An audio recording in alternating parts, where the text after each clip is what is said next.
بسم الله الرحمن الرحيم سبح اسم ربك الأعلى الذي خلق فسوى والذي قدر فهدى والذي أخرج المرعى فجعله غثاء أحوى سنقرئك فلا تنسى إلا ما شاء الله إنه يعلم الجهر وما يخفى ونيسرك لليسرى فذكر إن نفعت الذكرى سيذكر من يخشى ويتجنبها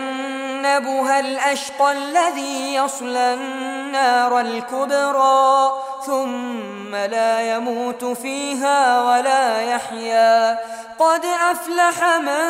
تزكى وذكر اسم ربه فصلى بل تؤثرون الحياة الدنيا والآخرة خير